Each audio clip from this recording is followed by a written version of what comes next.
नमस्कार दोस्तों, मेरा नाम नरेंद्र कुमार। स्वागत है आपका मेरी क्लास में। आज हम स्टार्ट करेंगे। आज हम जानेंगे स्पाइनल कॉर्ड के बारे में। मैंने लास्ट क्लास में आपको बताया था सेंट्रल नर्वस सिस्टम के बारे में। सेंट्रल नर्वस सिस्टम में हमने पहले ब्रेन के बारे में पढ़ा था। आज हम स्पाइनल कॉर्ड के बारे में पढ़ेंगे। ठीक है, आज मैं बताना स्टार्ट करता हूँ। ये हमारा हेड है, ये पीछे की ओर से इस तरह से दिखता है हेड। हेड के बाद ये स्पाइनल कॉर्ड है, यानी आपकी रीढ़ की हड्डी जो नीचे पूंछ तक यानी यहाँ कूल्हे तक जाती है। इसके 3 पार्ट्स हैं। इसे बोलते हैं कार्निवल, शुरू का पार्ट इसको कार्निवल, थ्रोसिस एंड लैम्बर।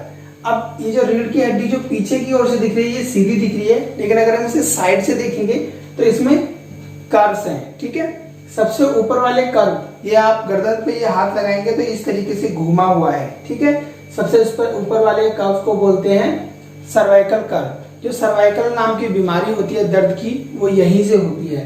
नेक्स्ट आ जाता है आपका थ्रोसियस कर्व। थ्रोसियस कर्व में आप देखेंगे थोड़ा सा बाहर की ओर घुमा हुआ है, यहाँ आप हाथ लगाएंगे बाहर की ओर घूमी हुई हड्डी, और फिर नीचे की ओर आएंगे तो ये फिर से नीचे की ओर जाता है, इसको बोलते हैं लंबर कर्व। तो ये इसकी बनावट है। दरअसल स्पाइनल कॉर्ड जो है, हमारी जो रीढ़ की हड्डी है, वो एक नसों का समूह होती है। हमारे ब्रेन को जितने भी सिग्नल जाते हैं वो सारे के सारे इसी के अंदर से जाते हैं। इसलिए रीढ़ की हड्डी का जो ऑपरेशन है या कोई उसका सर्जिकल है, तो सर्जरी के समय में इसको बहुत ध्यान से काम करना होता है और बहुत ज्यादा चांसेस है कि इसमें दिक्कत आ जाए।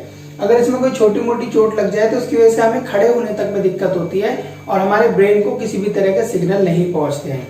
देखिए, हमारे शरीर से कई तरह के सिग्नल होते हैं जो सीधे जाकर के हमारे ब्रेन को पहुंचते हैं और ब्रेन हमारी पूरी बॉडी को कंट्रोल करता है। लास्ट चैप्टर में आपको मैंने बताया था, लास्ट क्लास में आपको ये बात बताई थी। अब पूरे दिमाग को जो कंट्रोल करते हैं, वहां के लिए अगर सूचना ना पहुंचे, कोई मैसेज ना पहुंचे, तो वो कंट्रोल कैसे करेगा? यहाँ पर दिक्कत आ जाएगी। ठीक है, तो ऐसी कंडीशन में क्या होता है, स्पाइनल कॉर्ड पूरी के पूरे मैसेज को हमारे दिमाग तक पहुंचाती है और फिर हमारा दिमाग उसी तरह से काम करता है जिस तरह की उसे सूचना मिलती है। तो यह है आपकी स्पाइनल कॉर्ड। स्पाइनल कॉर्ड में कई तरह की बीमारी जाती है, जैसे ट्यूमर का मतलब होता है कहीं एक जगह पर गांठ बनना या सूजन आना। ठीक है, जब किसी रीढ़ की हड्डी में किसी पॉइंट पर सूजन आ जाती है तो उसको बोलते हैं ट्यूमर। ओके, ट्यूमर के बाद है मेनिंजाइटिस भी बीमारी होती है, इनमें थोड़ा सा गैप आ जाता है। ठीक है, that is called meningitis. Next है जोड़ों में सूजन। यही ट्यूमर जैसा ही कुछ जोड़ों में सूजन का मैटर रहता है। अगर सूजन आ जाए तो किसी भी वजह से होगा क्या कि दिमाग को सिग्नल नहीं जाएंगे, तो हमारा जो बॉडी है वो प्रॉपर काम नहीं करेगा। आगे की ओर बढ़ते हैं।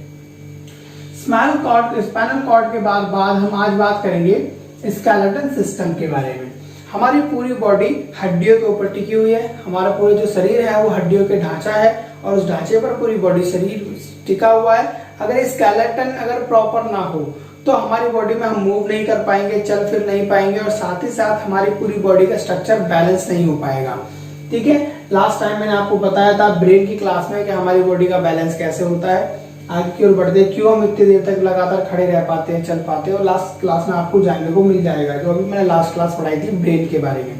आगे की ओर बढ़ते हैं, स्केलेटन सिस्टम में 2 पार्ट हैं, एक्सोस्केलेटन, एंडोस्केलेटन। एक्सोस्केलेटन वो पार्ट है जो बॉडी के बाहर हैं, उन्हें हम देख पाते हैं, जैसे हमारे नेल्स। ठीक है, नेक्स्ट एंडोस्केलेटन के वो पार्ट होते हैं जो हमारी बॉडी में अंदर हैं और उन्हें हम डायरेक्टली नहीं देख सकते क्योंकि वो ढके हुए हैं, स्किन से, मसल से ढके हुए हैं। तो एंडोस्केलेटन में आपकी बोन्स और कार्टिलेज आती है। बोन्स और कार्टिलेज, हमारी बॉडी में जितनी भी बोन्स हैं, हड्डियां हैं और कार्टिलेज होता है, उन बोन्स के बीच में जो फ्लूइड होता है जो उसकी वजह से हम मूव करते हैं, दैट इज कॉल्ड कार्टिलेज। कुछ सॉफ्ट टिश्यूज, कुछ सॉफ्ट बोन्स होती है, उनको भी कार्टिलेज बोला जाता है। आगे की ओर बढ़ते हैं। बोन्स जो होती है वो हार्ड होती हैं और जो कार्टिलेज होते हैं वो सॉफ्ट होते हैं। ठीक है, बोन्स होती हैं हार्ड और कार्टिलेज होते हैं सॉफ्ट। इसके अलावा हमारे बॉडी में कई तरह के जोड़ होते हैं। ठीक है, जॉइंट्स होते हैं। कुछ जॉइंट्स ऐसे होते हैं जो एक ही तरफ को मूव ऑन करते हैं, जैसे हमारे हाथ, हम केवल ऐसे ही मूव ऑन कर सकते हैं। इसको इस तरह घुमाने के लिए हमारा ये हिस्सा भी घूम जाता है, बिना इस हिस्से को घुमाए हम हाथ को नहीं घुमा सकते, वरना ये जॉइंट में दिक्कत आ जाएगी। नेक्स्ट कुछ जॉइंट होते हैं जो कटोरी नुमा इस तरह से होते हैं और हर दिशा में घूम सकते हैं, जैसे हमारा हाथ, हम इसको हर दिशा में घुमा सकते हैं। ठीक है, कुछ बोन्स ऐसे होते हैं जो आगे पीछे सरकते हैं। इन सभी बोन्स के अंदर बीच में होती है कार्टिलेज, जिसको साइनल फ्लूइड भी बोलते हैं। ठीक है, अब होता क्या है, बहुत से लोग आम भाषा में ग्रीस भी बोलते हैं, पर ग्रीस नहीं होता वो, उसको बोलते हैं साइनल फ्लूइड। ठीक है, आगे की ओर बढ़ते हैं, साइनल फ्लूइड के बारे में पढ़ते हैं, आगे की ओर बढ़ते हैं। अब इस फ्लूइड का होना बहुत ज्यादा जरूरी है। अगर ये फ्लूइड बॉडी में ना हो, जॉइंट में ना हो, तो जॉइंट क्या करेंगे, जब चलेंगे तो वो आपस में रगड़ेंगे, रगड़ने की वजह से बहुत ज्यादा पेन होता है, इतना ज्यादा पेन कि आप सह भी नहीं सकते। आपने बहुतों को देखा होगा, घुटने में पेन रहता है, जोड़ों में पेन रहता है, जिस बिकॉज ऑफ या तो वहां पे सूजन है या फिर वहां पर कार्टिलेज की दिक्कत है, कमी है। उस कार्टिलेज को दोबारा बनाया जा सकता है। कैसे बनाया जा सकता है आयुर्वेदिक तरीके से, वो मैं आपको अभी बताऊंगा। आगे की ओर बढ़ते हैं। अब हम जानते हैं स्केलेटन में होने वाली बीमारियों के बारे में। हमारी हड्डियां हैं तो उसमें बीमारियां भी होंगी, जैसे कि हमारे शरीर में बीमारियां होती हैं, ऐसे हमारी हड्डियों में भी बीमारियां होती है। तो अब हम सबसे पहले जानेंगे ऑस्टियोपेनिया के बारे में। दरअसल ऑस्टियोपेनिया जो बीमारी है वो ऑस्टियोपोरोसिस का सिग्नल है। ठीक है, तो ऑस्टियोपोरोसिस का सिग्नल है ऑस्टियोपेनिया। एक्चुअली होता क्या है, हड्डियां हैं, हमारी हड्डियों के अंदर जो स्ट्रक्चर होता है, कुछ उसमें जालीनुमा बनी होती हैं, जो लॉन्ग बोन्स होती है, बड़ी बोन्स होती हैं, उनके अंदर जालीनुमा बना होता है। उसके अंदर क्या होता है, केमिकल्स जाते हैं, हमारी बॉडी से जो विटामिन है, मिनरल्स हैं, वो जाते हैं, बोन्स को बनाते हैं। ठीक है, बोन्स को बनाने का काम करते हैं। प्लस मैंने आपको ये भी बताया था अपने ब्लड वाले चैप्टर में कि बोन्स में हमारे जाके ब्लड बनता है, और कैसे बनता है, बोन्स के अंदर ब्लड बनाने वाली फैक्ट्रीज होती हैं, वो कैसे बनता है ब्लड, और साथ ही साथ उसमें क्या क्या होता है, ये आप उस क्लास में देख सकते हैं। तो हमारे बोन्स में जब ब्लड बनता है तो वहां पर खाली जगहें भी होती है, पर बहुत छोटी छोटी, बहुत बारीक होती हैं। अब होता क्या है कि जब हमें कैल्शियम की कमी होने लगती है, मिनरल्स की कमी होने लगती है, तो वो हड्डियां अंदर से खोखली होने लगती हैं। ठीक है, उनकी जो डेंसिटी है वो घट जाती है, यानी उसकी बीच की जो लाइंस होती हैं, जो जाली होती हैं, वो धीरे धीरे घटने लगती हैं, क्योंकि बोन्स बनाने वाली चीज भी अंदर होती है और बिगाड़ने वाली भी। जैसा कि हम खान पान करते हैं तो बोन्स खराब भी होती हैं, वो खाली होने लगती है, क्योंकि उन्हें रेगुलर कैल्शियम चाहिए। अगर कैल्शियम नहीं मिल रहा है तो वो खाली होने लगती है। इस कंडीशन में बोलते हैं खोखली हो जाना हड्डियों का। अब हड्डियां खोखली होने से पहले सिग्नल मिलता है हमको कि भाई जो प्रक्रिया है हड्डियों के खोखले होने की, वो स्टार्ट हो चुकी है। तो ऐसी कंडीशन में उस कंडीशन को, उस बीमारी को बोलते हैं osteopenia. It is a signal that your bones is going out the density of low. ठीक है, लो डेंसिटी हो रही है, इस वजह से ऑस्टियोपेनिया का सिग्नल मिल जाता है कि हड्डियों में कमजोरी आ रही है। अब अगर हम उस पर ध्यान ना दें तो धीरे धीरे होगा क्या, हमको बीमारी हो जाती है इंसान को ऑस्टियोपोरोसिस। ऑस्टियोपोरोसिस मतलब हड्डियों का खोखला हो जाना। हड्डियां खोखली होने लगती है, उनकी अंदर से जो डेंसिटी है, जो अंदर से मजबूती है, वो खराब होने लगती है। जैसे एक लोहा है, बहुत स्ट्रांग होता है, लेकिन अगर उसके अंदर ही अंदर उसे जंग लग रही है तो वो धीरे धीरे खोखला हो जाएगा। जैसे लकड़ी है, लकड़ी में दीमक लग जाता है, ऊपर से तो वो ठीक दिखती है, लेकिन जैसे उसको हिट करते हैं तो वो बहुत जल्दी टूट जाती है, क्योंकि उसके अंदर दीमक लगी हुई थी। ऐसे ही हमारे बोन्स के अंदर भी धीरे धीरे खोखलापन आ जाता है, जिसको ऑस्टियोपोरोसिस बीमारी बोलते हैं। और ऑस्टियोपोरोसिस में होता क्या है, ये ज्यादातर लेडीजों में पाया जाता है। लेडीजों को बहुत दिक्कत होती है, देखो बुजुर्गों में भी पाया जाता है, लेकिन बुजुर्गों में भी इसकी जो ज्यादा संख्या है वो लेडीज लोग में है, क्योंकि उनकी बॉडी से कैल्शियम आउट होता रहता है।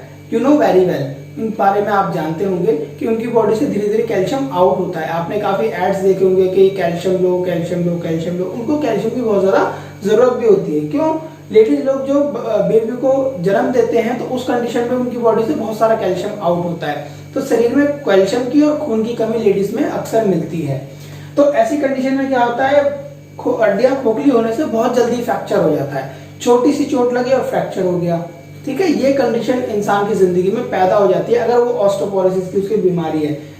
वैसे खोखला होने से कोई वैसी कोई दिक्कत नहीं होती है, लेकिन जरा सी भी चोट लगी तो बहुत जल्दी फ्रैक्चर आ जाता है। प्लस हड्डियां खोखली होने से बॉडी में ब्लड बनना भी बंद हो जाता है, क्योंकि जो उसकी फैक्ट्रीज है वो धीरे धीरे डेड होने लगती हैं, क्योंकि खोखलापन आ रहा है। ठीक है, नेक्स्ट है ऑस्टियोमैलेशिया। ऑस्टियोमैलेशिया क्या होता है, विटामिन डी की कमी। शरीर के अंदर विटामिन डी की जब कमी हो जाती है तो बहुत सारी परेशानियां हो जाती है। जो पूरा मेटाबॉलिज्म है पूरी बॉडी का, वो मेटाबॉलिज्म बिगड़ने लगता है। आप जानते हैं हम बाहर से भी विटामिन D3 ले सकते हैं, विटामिन डी ले सकते हैं, साथ ही साथ हमारा शरीर भी विटामिन डी बनाता है, लेकिन उसके लिए हमें सनलाइट की जरूरत होती है। हमारी बॉडी भी सिंथेसिस करती है। सिंथेसिस मतलब किसी एक चीज को दूसरी चीज में चेंज करना, दैट इज कॉल्ड सिंथेसिस। अब सिंथेसिस में क्या होता है कि हमारी जो बॉडी है वो सनलाइट लेती है, सनलाइट लेने के बाद हमारी बॉडी का जो कोलेस्ट्रॉल है उसका यूज करके विटामिन डी बनाती है। अगर हम ये चीज नहीं कर पाते, सनलाइट नहीं ले पाते, तो धीरे धीरे हमारे शरीर में विटामिन डी की कमी हो जाती है, that is called osteomalacia. Vitamin D की कमी होने की वजह से बहुत सारी ऐसी दिक्कतें होती है जो हमारे मेटाबॉलिज्म को अप एंड डाउन कर देती है। हमारी बॉडी में जो न्यूक्लिक एसिड्स होते हैं, जो आपके एसिडिक चैन होती है, उन चैन को ये बिगाड़ देता है विटामिन डी की कमी। आगे की ओर बढ़ते हैं। नेक्स्ट है हमारा जॉइंट पेन। हमारी बॉडी में जितने भी जॉइंट्स होते हैं, अब मैंने अभी थोड़ी देर पहले आपको बताया था कि हमारी बॉडी में बहुत तरह के जॉइंट होते हैं। जैसे कुछ जॉइंट इस तरह से मूव करते हैं, कुछ जॉइंट चारों तरफ मूव करते हैं, कुछ जॉइंट ऐसे होते हैं बस जॉइंट है पर वो मूव नहीं करते, कुछ जॉइंट केवल आगे पीछे सरक सकते हैं, कुछ दाएं बाएं सरक सकते हैं। हमारी गर्दन है, हम हर तरफ घुमा सकते हैं। दैट मींस यहाँ पर जो है बहुत छोटे छोटे बोन्स हैं जिनसे अटैच करके इस ऐसी संरचना बनी हुई कि हम चारों तरफ अपनी जो गर्दन को घुमा सकते हैं। तो ये जॉइंट्स की वजह से हो पाता है। अगर ये जॉइंट ना हो तो ये बहुत दिक्कत हो जाएगा। तो जब जॉइंट्स होते हैं तो जॉइंट्स के अंदर पेन भी होता है। पेन क्यों होता है? या तो जॉइंट में कहीं सूजन आ जाए, या साइनल फ्लूइड, जो फ्लूइड है वो खत्म हो जाए उसकी वजह, या कार्टिलेज जो बीच दो बोन्स के बीच में कार्टिलेज लगे उसमें कोई दिक्कत आ जाए। एक मूवेबल आइटम होता है कार्टिलेज, ठीक है, सॉफ्ट भी होता है, साइनल फ्लूइड भी होता है, ये सब कार्टिलेज है। अब कार्टिलेज की वजह से क्या होता है, अगर बोन मूव नहीं कर पा रही है या उसमें कोई दिक्कत है या उसकी में कोई कमी आ गई है, तो उसकी वजह से जॉइंट में पेन होता है। ये नए बच्चों की उम्र के साथ ऐसा नहीं होता, लेकिन जब जैसे जैसे एज बढ़ती है तो कार्टिलेज में और साइनल फ्लूइड में कमी आने लगती है, इसकी वजह से ऐसा होता है। नेक्स्ट आगे बढ़ते हैं, ऑस्टियोआर्थराइटिस। ये सबसे ज्यादा देखे जाने वाली बीमारी है। जी हाँ, ये सबसे ज्यादा देखे जाने वाली बीमारी है बुजुर्गों में, और साथ ही साथ अब जो नया वक्त आ रहा है इसमें नई उम्र के लोगों में भी ये बीमारी देखी जा रही है। दरअसल ऑस्टियोआर्थराइटिस एक किडनी, यहाँ पर घुटने होते हैं हमारी नी की बीमारी है। इसके अंदर होता क्या है, जो जॉइंट होते हैं, मैं आपको इसके बारे में डायग्राम बना के दिखाता हूँ। इस तरीके से हमारी बोन्स होती हैं, घुटने की हैं और भी जगहों की होती हैं इस तरीके से। अब इसके बीच में एक गैप आ जाता है, गैप ऐसे, ठीक है। इसमें साइनल फ्लूइड भरा होता है, साइनल फ्लूइड भरा होता है, जिसकी वजह से जो बॉडी, जो बोन्स है वो मूव कर पाती है आराम से, उनको कोई दिक्कत नहीं होती, यानी आपस में टकराती नहीं है। लेकिन अगर ये गैप बढ़ जाए, ज्यादा लटकने से या ज्यादा कुछ झटके से गिरने से, किसी भी वजह से, बहुत सारे कारण हैं इसके, जिन कारणों की वजह से ये जो है बोन्स थोड़ा और ओपन हो जाते हैं, गैप आ जाता है। अब दो तरीके हैं, या तो इनमें गैप आ जाए तो साइनल फ्लूइड अपने आप नेचुरली कम पड़ जाएगा, क्योंकि गैप ज्यादा है, साइनल फ्लूइड ज्यादा चाहिए तो भी पेन होता है, या ये साइनल फ्लूइड यहां से खत्म हो जाए धीरे धीरे तो भी पेन होता है, क्योंकि अब हड्डियां आपस में रगड़ रही हैं, ठीक है। तो ये दो कंडीशन में ये बीमारी खड़ी होती है, जिसको ऑस्टियोआर्थराइटिस कहा जाता है। ये बीमारी है जो आपके सामने मैंने बताने की कोशिश की है। तो इस तरह की बीमारियों को हम अपने ठीक कर सकते हैं। अगर ऑस्टियोपेनिया है, ऑस्टियोपोरोसिस है, ऑस्टियोमैलेशिया है, जॉइंट पेन है, ऑस्टियोआर्थराइटिस है, ये सब हमारे स्केलेटन से जुड़ी हुई बीमारियां हैं। हम इन बीमारियों को ठीक कर सकते हैं। कैसे ठीक कर सकते हैं? हमें दो चीजों की जरूरत है। एक तो हमें जरूरत है कैल्शियम की, एक विटामिन D3 की। हमें कैल्शियम की जरूरत है, एक विटामिन D3 की जरूरत है। अब क्या होता है, विटामिन D3 क्या करता है? विटामिन D3 जो है कैल्शियम को हमारी बॉडी में एब्जॉर्ब कराता है। अगर कैल्शियम हम खा रहे हैं और वो एब्जॉर्ब नहीं हो रहा, हमारी बॉडी में हड्डियों को मिल नहीं रहा, तो फिर कोई फायदा नहीं है ना कैल्शियम खाने का। तो ऐसी कंडीशन में विटामिन D3 का होना बहुत ज्यादा जरूरी है, क्योंकि हमारी बॉडी को कैल्शियम एब्जॉर्ब करने के लिए विटामिन D3 की बहुत ज्यादा जरूरत होती है। विटामिन D3 के ही थ्रू हमारी बॉडी को कैल्शियम एब्जॉर्ब होता है। कैल्शियम काफी फॉर्म्स में मिलता है, कैल्शियम सिट्रेट मिलता है, कैल्शियम कार्बोनेट मिलता है, आजकल न्यू आया कोरल कैल्शियम वो 98% ऑफ एब्जॉर्प्शन होता है उसका। तो ये सारा कैल्शियम हम अपनी बॉडी के लिए लेते हैं। आप एक बात का ध्यान रखें, दूध से हमें कैल्शियम नहीं मिलता है एक उम्र के बाद। बचपन में लगभग 8 से 9 साल तक हम दूध पीते हैं, या ये कह सकते हैं आप 6 से 7 साल तक, 7-8 साल तक हम दूध पीते हैं, तो उससे हमारे बॉडी को कैल्शियम मिलता है। लेकिन 8 साल के बाद हमारी बॉडी में ऐसे मेटाबॉलिज्म और ऐसे चेंजेस आते हैं कि उसके बाद शरीर को कैल्शियम मिलना बंद हो जाता है, तो दूध से कैल्शियम की पूर्ति नहीं हो पाती है। लेकिन हम सोचते हैं हम दूध पी रहे हैं तो कैल्शियम मिल रहा है, ऐसी बात नहीं है। हमारी बॉडी को दूध से और बहुत सारी चीजें मिल जाती है, प्रोटीन है, पर बाकी ये जो विटामिन, जो हमारा कैल्शियम है, ये नहीं मिल पाता, इसलिए हमें आउटसाइड से एक्स्ट्रा कैल्शियम लेना पड़ता है। ठीक है, इस बात के बारे में मैं आपको बताना था, तो ध्यान रखिए कैल्शियम के बारे में। आप कि हमें विटामिन D3 और कैल्शियम को प्रॉपर लेना बहुत जरूरी है, वरना हमको ऑस्टियोपोरोसिस और ऑस्टियोपेनिया जैसी बीमारी तो बहुत कॉमन है, जो बहुत ही जल्दी लग जाती है। साथ ही विटामिन डी की हमारे अंदर कमी नहीं होनी चाहिए, जो हमारे पूरे मेटाबॉलिज्म को बिगाड़ देता है। तो हमें इस हेल्थ की तरफ इसका बहुत ज्यादा कॉन्शियस, हमें हेल्थ का ध्यान रखना चाहिए, क्योंकि जो पूरा स्केलेटन है वो पूरी बॉडी उस पर टिकी हुई है।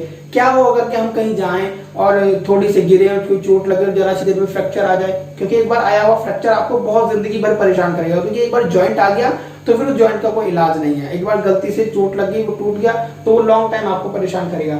ऐसी कंडीशन में आप कैल्शियम और विटामिन D3 को खा करके अपनी परेशानी को, दिक्कतों को ठीक कर सकते हैं अगर आप चाहें तो, क्योंकि ये परेशानियां रोकी जा सकती हैं। हड्डियां खोखली तब होती है जब कैल्शियम प्रॉपर नहीं मिलता, तो कैल्शियम रेगुलर लेते रहें। बहुत सारी चीजें हैं, कुछ आयुर्वेदिक प्रोडक्ट है जो आपको अच्छे से कैल्शियम दे सकते हैं। इसके बारे में कभी और क्लास में हम बात करेंगे, ठीक है। तो क्लास अटेंड करने के लिए आपका बहुत बहुत शुक्रिया, धन्यवाद।